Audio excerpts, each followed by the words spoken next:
नमो तस्सै भगवतो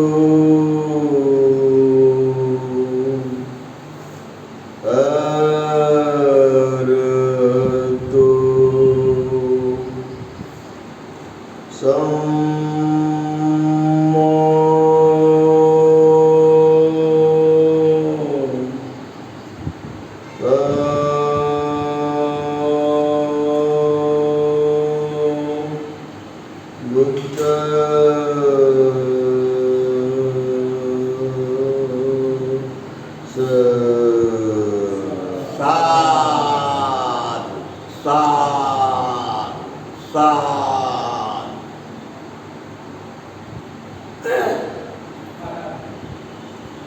कर्मसिद्धांतामध्ये हिंदू कर्मसिद्धांत हे आपल्याला समजून घेतलं पाहिजे. हिंदू कर्मसिद्धांतामध्ये आत्मा हा मानला जातो. ब्राह्मणी कर्मसिद्धांतामध्ये आत्मा आणि आत्म्याचे कर्म मानले जातात. परंतु बुद्ध धर्मामध्ये आत्मा मानल्या जात नाही. आत्मा हे तिथं निषिद्ध आहे. जेव्हा आत्माच नाही तर मग पुनर्जन्म कुणाचा? हिंदू धर्माप्रमाणे आत्मा असल्यामुळे तिथं त्यांचा पुनर्जन्म होतो. मेलेल्या माणसाच्या अंगातून आत्मा निघतो न निघतो लगेच ते दुसऱ्या जन्मात जातो. असं वर्णन त्यांच्या वेगवेगळ्या पोथीमध्ये, पुराणामध्ये आणि वेगवेगळ्या वेद उपनिषदामध्ये आहे. ब्राह्मणी कर्म सिद्धांतामध्ये सुद्धा हेच सांगलेलं आहे की आत्मा आहे म्हणून त्याला नवा जन्म आहे. बुद्ध धर्म आत्माच मानत नाही तर मग नवा जन्म कुणाचा? माणसाचा की माणसाच्या वेगवेगळ्या पूर्णपणे 5 पादांस्कंदाचा? आपण पाहतो की एक जन्म झाला की दुसरा जन्म तयार होतो. बरोबर आहे? म्हणजे एका जन्माचा प्रवास संपल्याबरोबर दुसऱ्या जन्माचा प्रवास सुरू होतो. हे सत्य आहे. आपण इथे समजा या रस्त्यावरती गुरं चालली, म्हशी चालल्या, गाई चालल्या आणि त्यांनी शेण टाकलं. 1 किंवा 2 दिवस झाले की 1 दिवस झाला तरी त्याच्यात ताबडतोब वेगवेगळ्या प्रकारचे प्राणी तयार होतात. म्हणजे त्या शेणामध्ये लगेच जन्माला आले प्राणी. कोणत्याही ठिकाणी पहा तुम्ही, एक मनुष्य मेला किंवा एक प्राणी मेला तर त्याचा नवा जन्म झाला. म्हणजे जन्माची प्रक्रिया ही सातत्यानं सुरू आहे. एक जीव जातो न जातो की नव्या जन्माला तो जन्माला घालत असतो. आणि म्हणून ब्राह्मणी कर्मसिद्धांताप्रमाणे आणि हिंदू कर्मसिद्धांताप्रमाणे आत्मा तिथे मानल्या गेलेला आहे. आणि म्हणून तिथे वेगवेगळ्या प्रकारचे प्राणी जन्माला येतात. आत्मा मरतच नाही कधी, आत्मा नाशिवंत नाही अशी त्यांची धारणा आहे. परंतु बुद्ध धर्मामध्ये आत्माच मानत नाही तर मग जन्म कुणाचा? इथे ही सर्वात मोठी आपल्याला किचकट अशी पद्धत पाहायला मिळते. गत जन्माचे कर्म या जन्मामध्ये कसे फळ देतात याचं वर्णन आपल्या धम्मामध्ये खूप आहे. मागील जन्माचे कर्म या जन्मामध्ये किती अनंत काळपर्यंत त्याला कर्माचा भोग भोगावा लागतो हे मात्र दिसून येते. आणि म्हणून जेवढ्या जातक कथा आहेत त्या साऱ्या जातक कथा हे मागच्या जन्माचेच कर्माचं वर्णन करणारे आहे. 554 कथेमध्ये जे काही नायक आहे तिथे पूर्ण भगवान बुद्ध सांगतात आणि बाकीचं जे वर्णन आहे ते कधी कुठे सारीपुत्र असतो, कुठे मोगल्यायन असतो, कुठे आनंद असतो. अशा प्रकारचं वर्णन आपल्याला पाहायला मिळते. म्हणजे मागच्याही जन्माचा या जन्मावर आपल्याला परिणाम पाहायला मिळतो. ज्याप्रमाणे या जन्मात देवदत्तानं भगवान बुद्धाला छळलं, त्रास दिला, कष्ट दिले, बदनाम केलं, निंदा केली. भिक्खू संघ याला त्यांनी तोडलं, म्हणजे भिक्खू संघाचं विभाजन केलं, भिक्खुनी संघाचं पण विभाजन केलं. हे जसे त्याचे कुकृत्य आपल्याला आजच्या काळामध्ये पाहायला मिळतात, तेच कर्म त्यांनी वेगवेगळ्या जन्मामध्ये केल्याचं आपल्याला पाहायला मिळतं. म्हणजे मागच्या जन्माचे कर्म, मागच्या जन्माचे सर्व कर्म, कुटील कर्म आणि बदनामीचे कर्म व संघ फोडायचे कर्म आणि भिक्खुनी संघ तोडायचे कर्म हे सर्व आपल्याला मागच्या जन्मामध्ये त्यांनी तसेच केले होते असं वर्णन पाली बौद्ध साहित्यामध्ये पाहायला मिळते. आणि म्हणून आपण या बाबीचा खूप चांगल्या प्रकारे विचार करायला पाहिजे की मागचं कर्म सुद्धा या जन्मामध्ये माणसाला वेगवेगळ्या प्रकारचं फळ देत राहते. आपले कर्माचे फळ हे फार लवकरात लवकर मिळतात. म्हणून ते कर्म आपण पवित्र चित्तानं केले पाहिजे.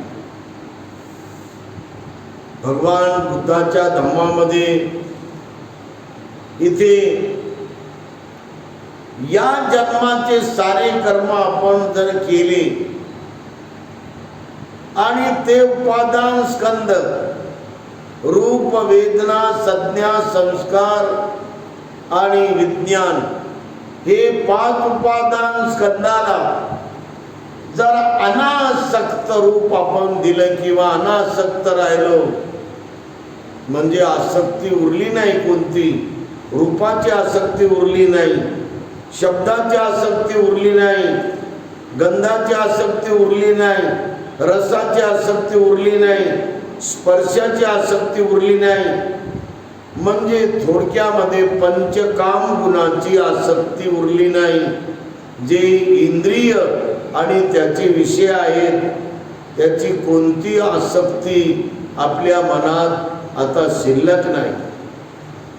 म्हणजे त्याची तृष्णा ही पूर्णच्या पूर्ण शांत झाली. रूपाची तृष्णा, शब्दाची तृष्णा, गंधाची तृष्णा, रसाची तृष्णा, स्पर्शाची तृष्णा आणि मनोविषयी वासनेची तृष्णा आपली शांत झाली, विझून गेली. समजा ज्याप्रमाणे एखादा दिवा आपण लावावा तर तो विझून जातो, त्याप्रमाणे आपल्या चित्तातली सर्व तृष्णा ही कायमची विझली.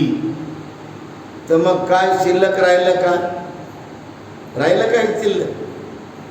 म्हणून या जन्मामध्ये जर सर्वच आपण शांत केलं तर त्याचा पुढचा जन्म कोणत्या प्रकारे होत नाही. म्हणजे आपल्याला पुढच्या जन्माचा पुन्हा पुन्हा हे भव चक्कर किंवा भव सागरामध्ये फेऱ्या मारायचे तर ते तृष्णेमुळे. तृष्णा ज्याची शांत झाली त्याला नवा जन्म कसा होणार आहे? आणि तृष्णा ही जन्म घेत असते. हे असं वर्णन भगवान बुद्धांनी सांगितलं. म्हणून कामतृष्णा, भवतृष्णा, विभवतृष्णा हे आपल्याला या जन्मामध्ये शांत केल्या पाहिजे. आणि जर तृष्णा जर आपली जर ही संपली नाही किंवा तृष्णा जर ही आपली सतत पेटत राहिली, सतत वाढत राहिली तर भगवान बुद्धाच्या धम्माप्रमाणे सांगतात की त्याला नवा जन्म आहे. जसा आता आपण एखादा आंबा खाल्ला आणि आंब्याची कोय आपण थोडीशी जमिनीमध्ये ठेवली तर त्याला 4 धातू लागल्या, पृथ्वी, आप, पाणी, अग्नी आणि वायू. तर तिथे त्या कोयीतून पूर्ण कोंब येतो की नाही? जसा कोंब वर आला की आपण म्हणतो बघा आपण खाल्लेला आंबा आहे तो आला फुटला म्हणजे. आणि मग तो एवढा निर्माण झाला आंबा वाढत वाढत वाढत वाढत तो हातभर होतो, तो वाढतच जातो, तो परसभर होतो, तो वाढतच जातो. तो अशा प्रकारे तो वाढत वाढत अशा प्रकारे वाढत जातो आणि तो त्या आंब्याला मोठं झाड होते आणि त्याला फुलवरा येतो. मग त्याला कळ्या येतात, त्याला कैऱ्या येतात आणि त्याचे आंबे बनतात. मग आपण म्हणायचं का ते जे आंबा खाल्ला होता तोच असं म्हणता का? तो तेव्हाच संपलेला आहे. आणि म्हणून आपण केलेल्या कर्माला म्हणजे तृष्णेमध्ये जे माणूस कर्म करतो आणि तृष्णा जे कर्म करते आयुष्यभर ते बरेच कर्म हे पाण्यावर जसे रेघ ओढावी ते मिटून जातात. काही कर्म लवकरात लवकर मिटतात, काही कर्म हे मिटता मिटता जसं मातीवर रेघ ओढावी ते काही काळ राहतात, काही घंटे राहतात आणि नंतर ते मिटून जातात. पण दगडावर जी रेख आहे ती मात्र मिटत नाही. मिटते का? आणि म्हणून काही कर्म हे एकदम तीव्र राहतात, ते कठोर असतात.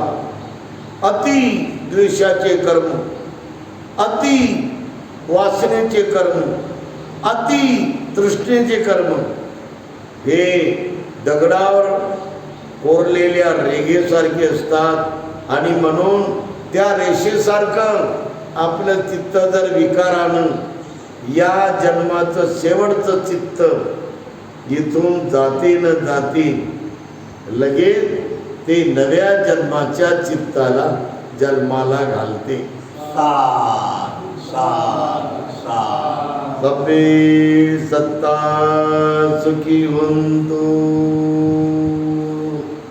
सबे होंतु सखे मिलो, सबे भद्राणि पश्यन्तु मा कञ्चित् दुःखमागमा.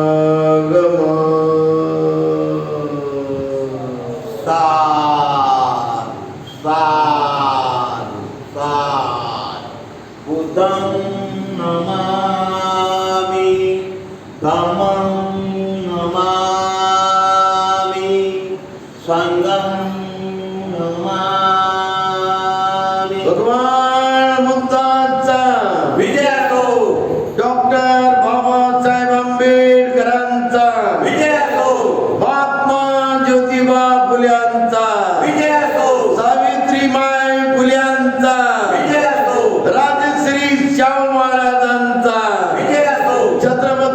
शिवाजी महाराजांचा, विजय असो, छत्रपती संभाजी महाराजांचा, विजय असो, जिजाऊ साहेबांचा, विजय असो, रमाबाई आंबेडकरांचा, विजय असो, भीमाबाई आंबेडकरांचा, विजय असो, रामजी सुभेदार आंबेडकरांचा, विजय असो, मालोजी सपकाळ आंबेडकरांचा, विजय असो, संत गाडगे महाराजांचा, विजय असो।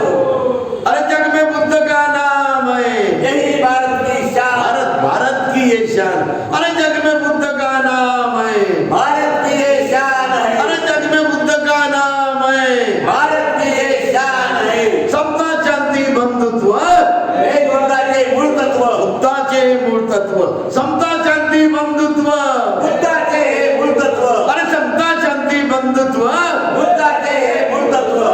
अरे बुद्ध धर्म की क्या पहचान, मानव मानव एक समान, अरे बुद्ध धर्म की क्या पहचान, मानव मानव एक समान, अरे बुद्ध धर्म की क्या पहचान, मानव मानव एक समान। धम्म ध्वजाचा, जय असो, धम्म ध्वजाचा, जय असो, बौद्ध धम्माचा, विजय असो, बौद्ध धम्माचा, विजय असो, संत गाडगे महाराजांचा, विजय असो, संत कबीर महाराजांचा, विजय असो, संत तुकाराम महाराजांचा, विजय असो। बोधिसत्व करे पुकार, बुद्ध धर्म का करो स्वीकार, बोधिसत्व करे पुकार, बुद्ध धर्म का करो स्वीकार। जय भीम, जय अरे जय भीम, अरे जय भारत, भारत, अरे जय भारत, जय भारत, जय संविधान।